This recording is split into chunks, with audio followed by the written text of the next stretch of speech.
Olá, tudo bem com vocês? Eu espero que sim, né? Dando continuação a conhecimento sobre os orixás, hoje eu irei falar sobre Nanamburuque, Nanamburucu, tá? Aí vai depender muito. E lembrando, eu estou dentro da Umbanda e não dentro do Candomblé, passando este conhecimento, tá bom?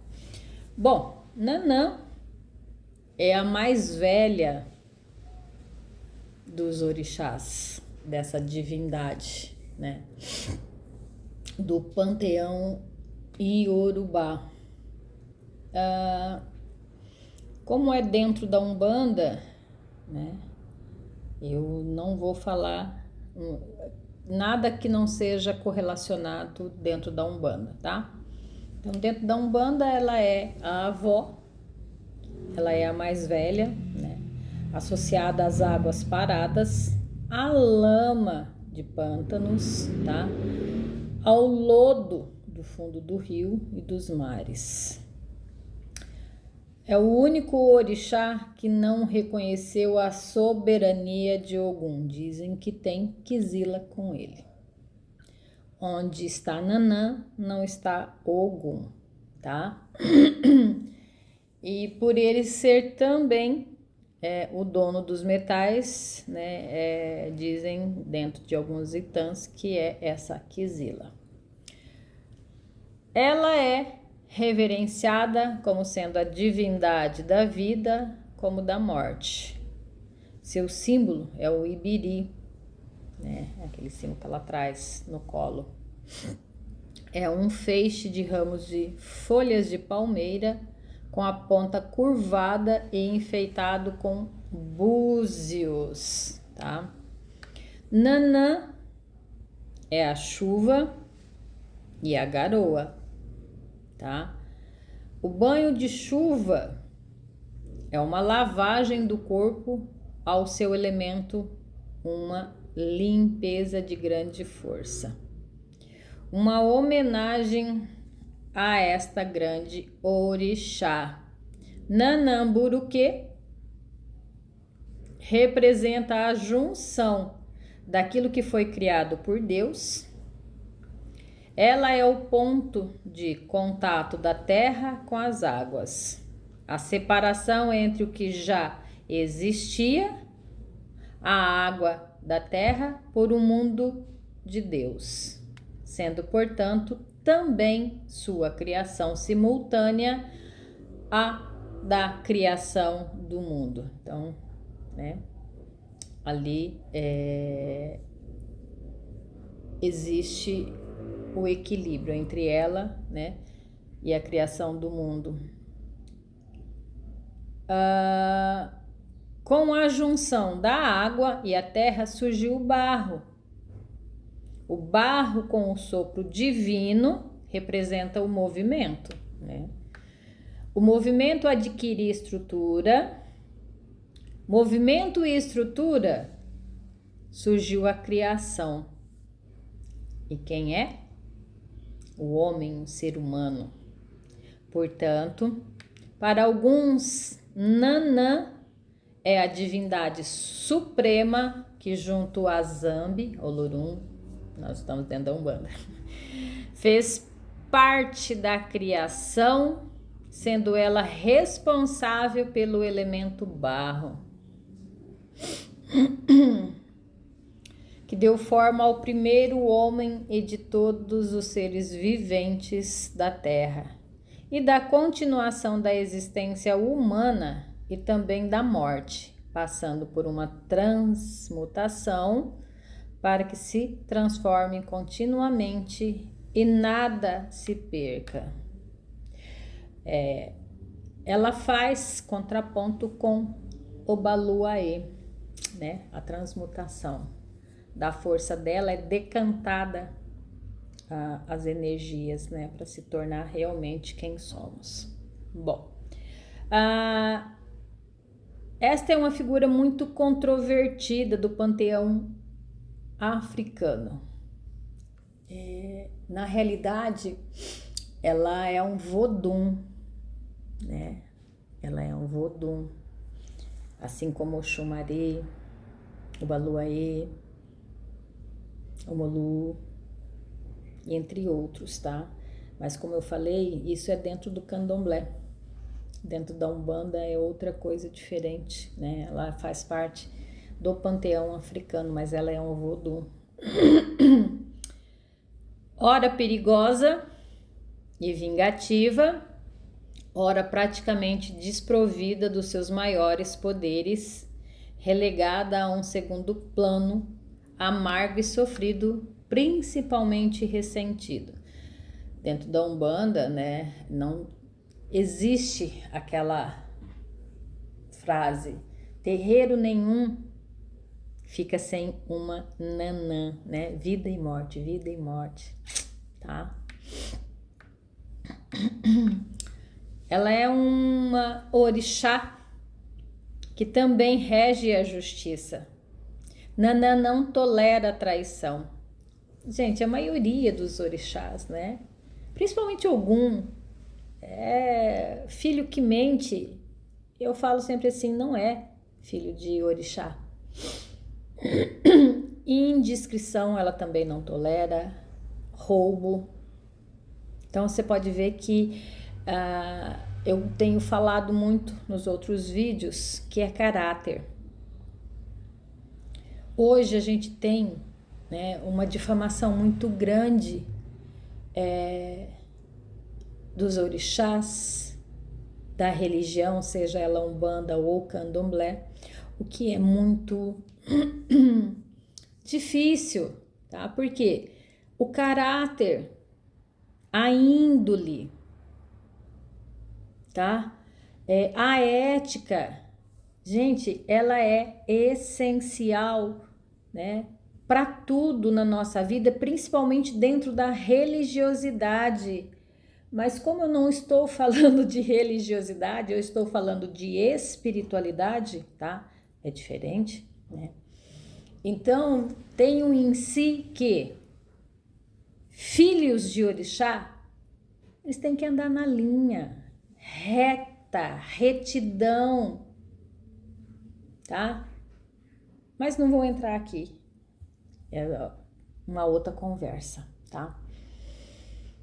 Olha só, por ser orixá muito discreto e gostar de se esconder, suas filhas podem ter um caráter completamente diferente do dela. Por exemplo, ninguém desconfiará que uma dengosa e vaidosa, aparente filha de Oxum seria uma filha de Nanã, né? Ali meio que escondidona. Nanã faz o caminho inverso da mãe da água, né? Que é Oxum, e é ela quem reconduz ao terreno astral as almas dos que Oxum colocou no mundo real. Lembra, ela tá junto, é contraponto com o Baluaê. Tá aqui, nós vamos falar um pouco mais à frente. Quer dizer, no próximo vídeo, porque eu vou sempre falar de contraponto. Nanã e Baluaê. Eu fiz agora de Iemonjá e vou falar de Omolu, contraponto. É a deusa do reino da morte, sua guardiã, que impossibilita o acesso a esse território desconhecido.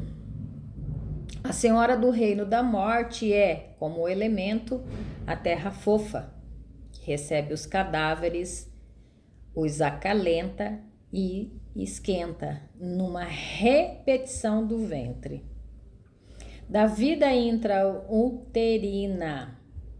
É por isso, cercada dos muitos mistérios no culto e tratada pelos praticantes da Umbanda e do Candomblé como menos familiaridade que os orixás, mas extrovertidos como Ogum, Xangô, por exemplo, né?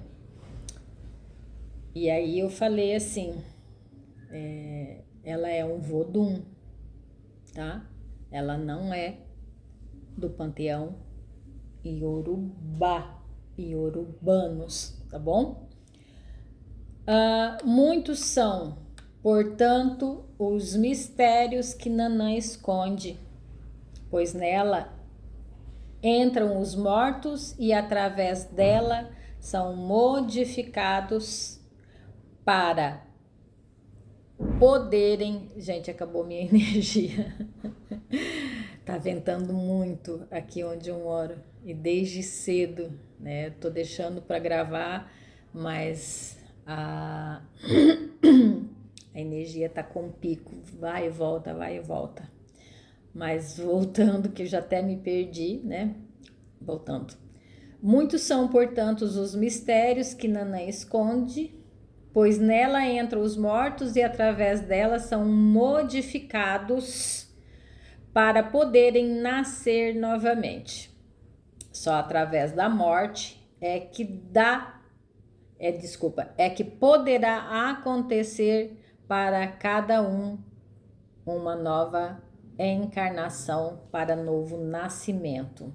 A vivência de um novo destino é a responsável por este período, é justamente Nanã.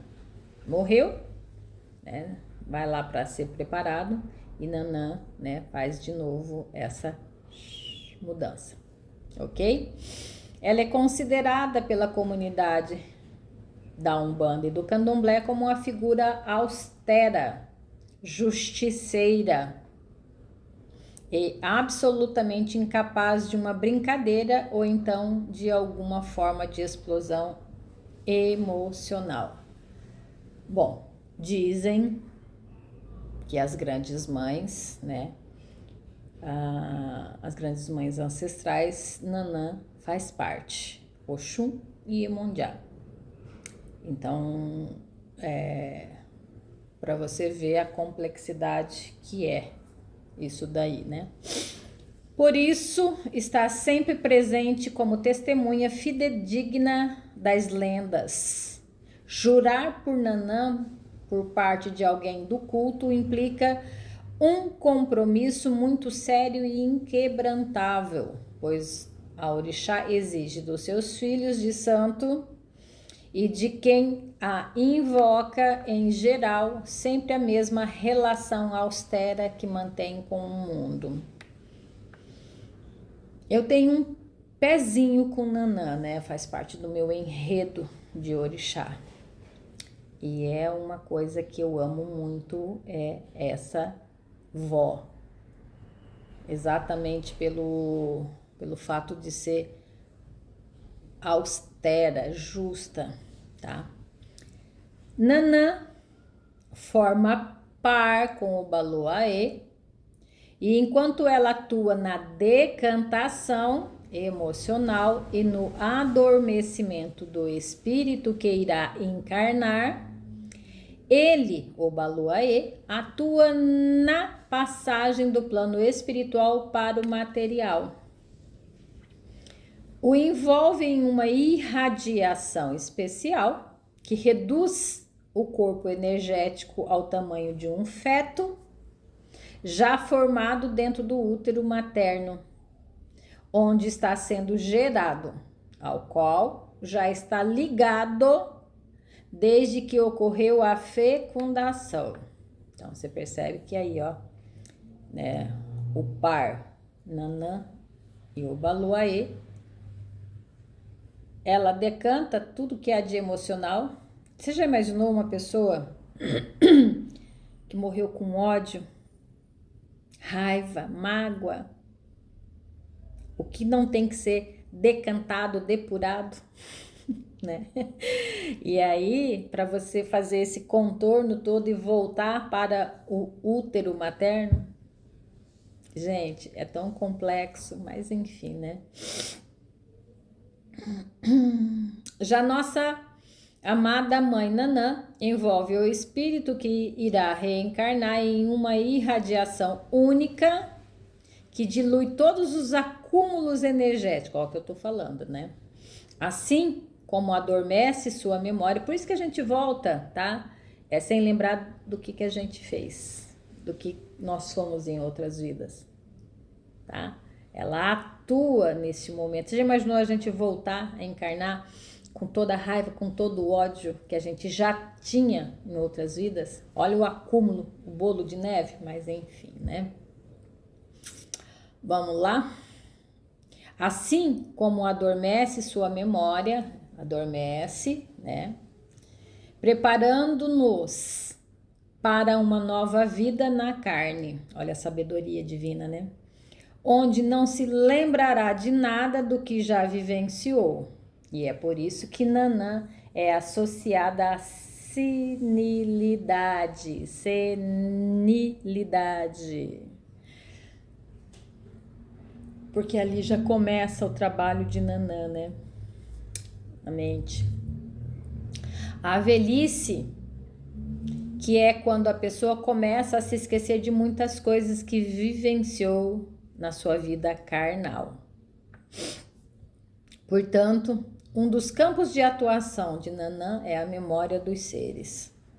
E se Oxóssi aguça o raciocínio, ela adormece os conhecimentos do espírito para que eles não interfiram com o destino traçado para toda uma encarnação. Já imaginou o imbróglio que não seria se você lembrasse, né? 1, 2, 3, 4 encarnações, né?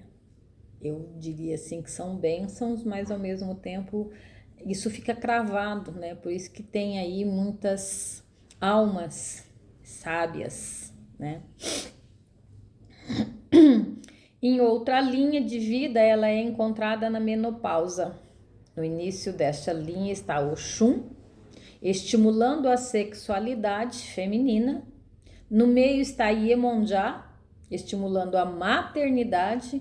E no fim está Nanã, paralisando toda a sexualidade quanto à geração dos filhos.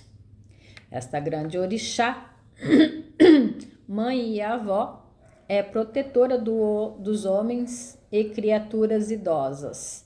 Padroeira da família, tem o domínio sobre as enchentes, as chuvas, bem como o lodo produzido por essas águas, né?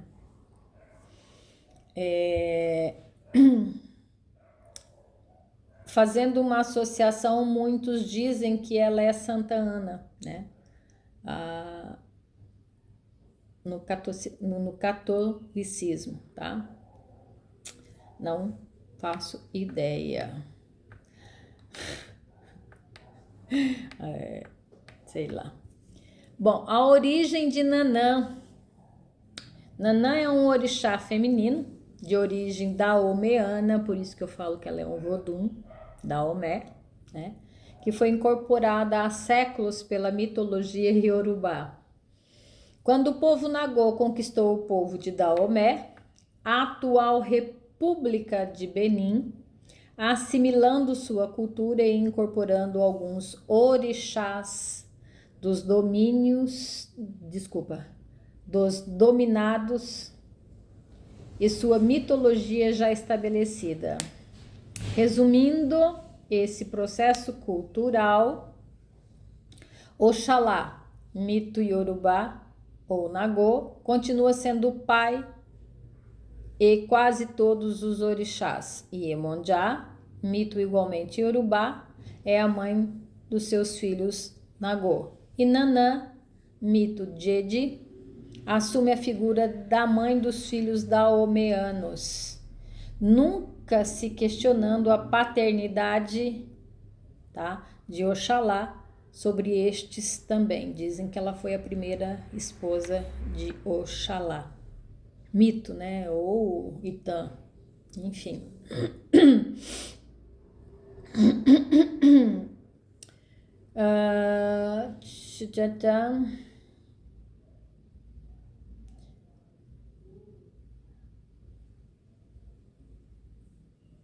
Tá. Questionando a paternidade de Oxalá sobre estes também. Paternidade essa que não é original, da criação das primeiras lendas de Daomé, onde Oxalá obviamente não existia.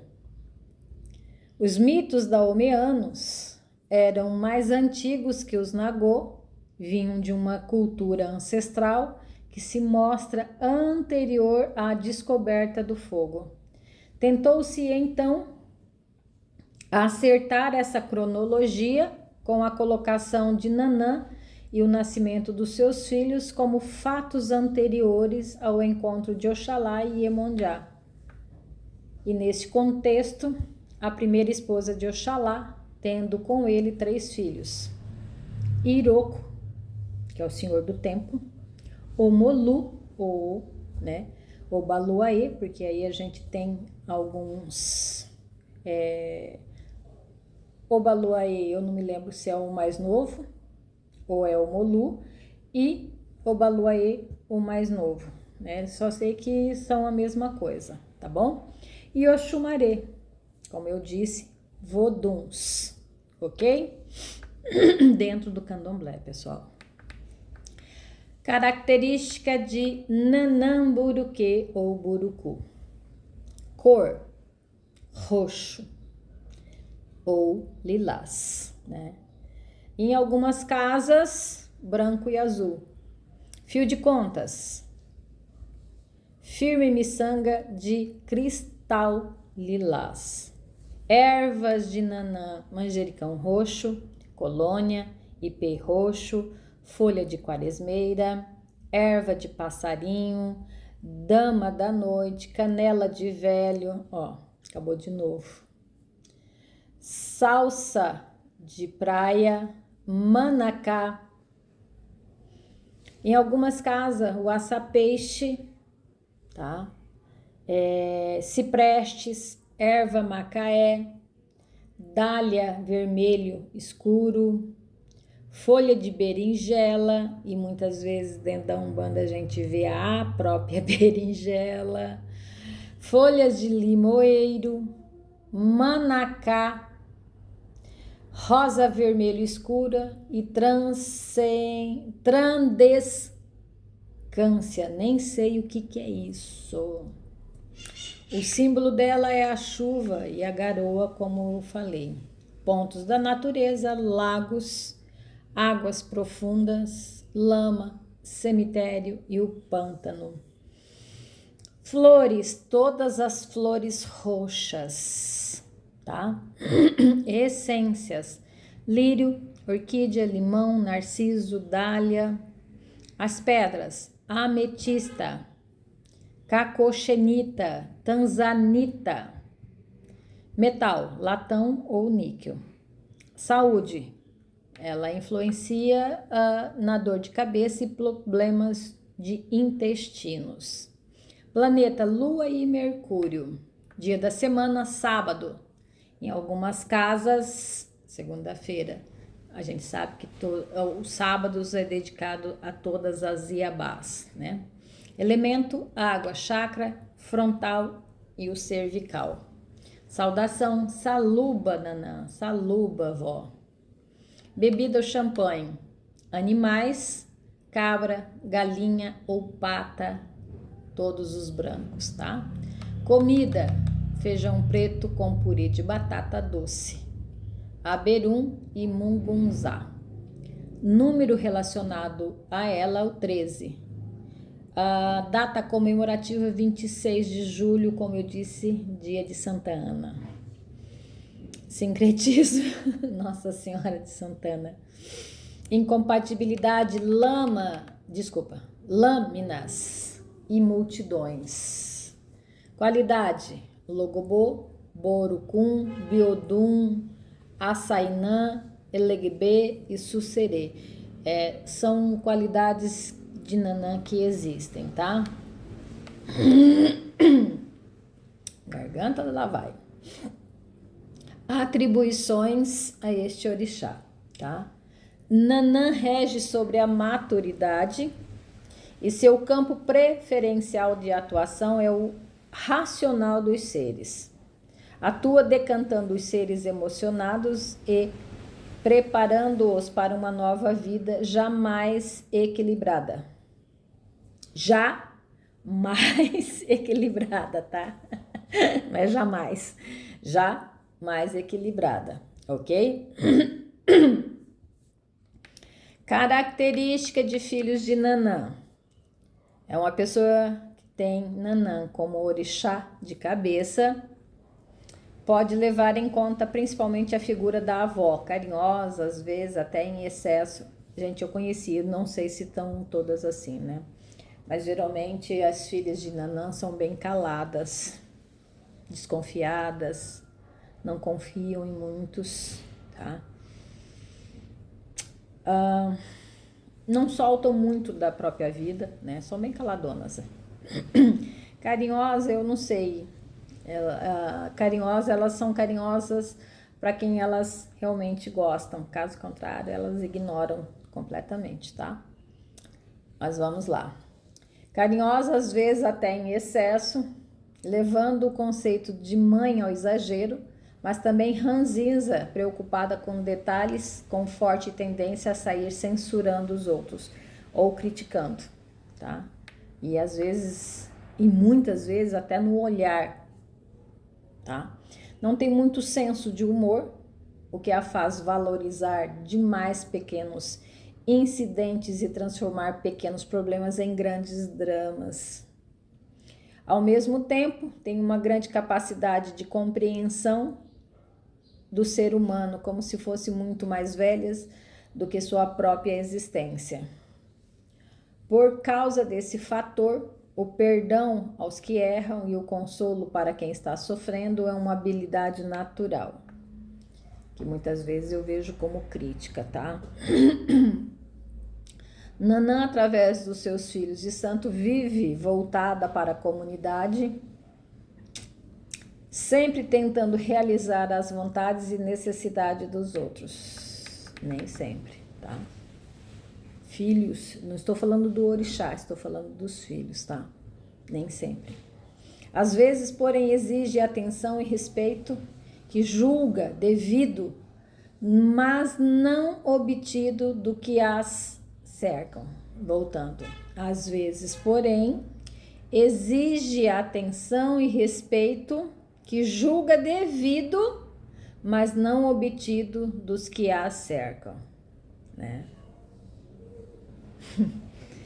Acha que merece mais daquilo que, né? Mas enfim, vamos lá.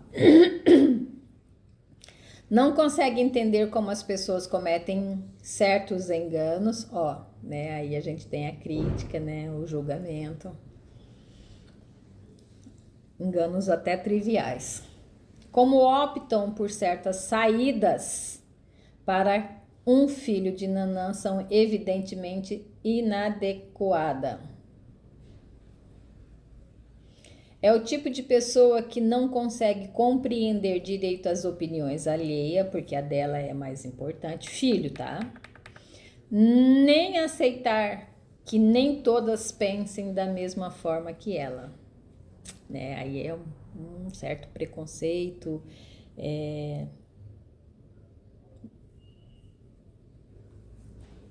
Suas reações bem equilibradas, nem sempre, né, pessoal? Porque se você parar para pensar, pequenas coisas ela não entende, ela não aceita, então suas reações nem sempre são equilibradas, né? E a pertinência das decisões mantém-na sempre no caminho da sabedoria e da justiça. Todos esses dados indicam também serem os filhos de Nanã um pouco mais conservadores que o restante da sociedade. Desejarem a volta da situação do passado, modo de vida que já se foram, então assim, eu não diria conservadores, eu diria antiquado, né? Que vive no passado, com o pé no passado. Querem um mundo previsível, estável ou até voltando para trás. São aqueles que reclamam das viagens espaciais, dos novos costumes, da nova moralidade. Então, quer dizer, filho de Nanã não gosta muito de evolução, tá bom? Quanto a dados físicos, são pessoas que envelhecem rapidamente, principalmente aqui, tá? Aparentando mais idade do que realmente tem. Eu sempre falo, eu conheço um filho, né? Um filho. E eu falo sempre que ele é uma alma velha, ranzinza, tudo ele reclama, de pequenas coisas, é o que tá falando aqui realmente, de pequenas coisas. Para ele muitas coisas não dá certo, vive no passado, música do passado, antiquado mesmo, mesmo, mesmo. Os filhos de Nanã são calmos, eles são quietos, é diferente, né? E benevolentes, agindo sempre com dignidade e gentileza, isso é real. São pessoas, acabou de novo a minha energia, são pessoas lentas no exercício dos seus afazeres, julgando haver tempo para tudo, como se o dia fosse durar uma eternidade. Muito afeiçoados às crianças, real, educam-nas com ternura e excesso de mansidão, nem sempre. Eles primam pela educação dos seus, tá? Possuindo tendência a se comportar com a indulgência dos avós, suas reações bem equilibradas e a pertinência das suas decisões, mantém sempre no caminho da sabedoria e da justiça, com segurança e majestade. O tipo psicológico dos filhos de Nanã são introvertidos. Eu não vejo como calmo, tá? Porque a gente sabe que dentro, né, de nós pode haver ali milhões de pensamentos e nem sempre são calmos, né? Pode ser aqui, ó, mas lá dentro não, tá? Seu temperamento é severo e austero, rabugento em excesso, tá? A timidez faz parte, tá? Bom, pouco feminina, não tem maiores atrativos e há muito afastada da sexualidade, por se tratar de uma avó, né? Por medo de amar e de ser abandonada e sofrer, ela dedica sua vida ao trabalho, à vocação, à ambição e à sociedade. O que eu percebo muito que filhos de Nanã, por viver mais do passado, eles valorizam. Por exemplo, se perdeu alguém no passado e foi muito apaixonado, ele não esquece, tá? Os filhos de Nanã, ele não esquece, ele vive com aquele amor do passado na cabeça, mas também não vai atrás, tá? Por aí. Cozinha, né? Os manjares desta orixá. Canjica branca, cozida com leite de coco. Né? Você coloca a canjica em uma tigela branca, né? E despeja o mel por cima. Uvas brancas, se você desejar, tá bom? Berinjela com inhame. Aferventa a berinjela, corta ela verticalmente em 4 partes, cozinha o inhame em água pura e com casca. Água pura, gente, água filtrada, né, de água mineral. Aí você cozinha o inhame com casca e depois você corta em rodelas. E aí você coloca em um alguidar, pode ser de vidro, não precisa ser de louça branca, e você rega com mel, ok? Paçoca de amendoim. Amendoim torrado e moído, misturado com farinha de mandioca crua, açúcar e uma pitada de sal. O aberum é o milho torrado e pilado, tá? É uma das comidas dela. E Nanã também recebe calda de ameixa ou de figo, melancia, uva, figo, ameixa, melão, tudo depositado à beira de um lago ou de um mangue, tá ok? Bom, Nanã, paramos por aqui. Eu espero que o conhecimento esteja agradando a todos, porque isso é dentro da Umbanda e não dentro do Candomblé, tá bom? Já são inscritos? Se inscrevam, né? Deixa aí o seu like, ative o sininho das notificações, que assim que eu gravar mais e mais, né, você seja notificado para você ter o seu conhecimento dentro da espiritualidade, tá bom? Desejo para você axé na tua vida. Até o próximo vídeo.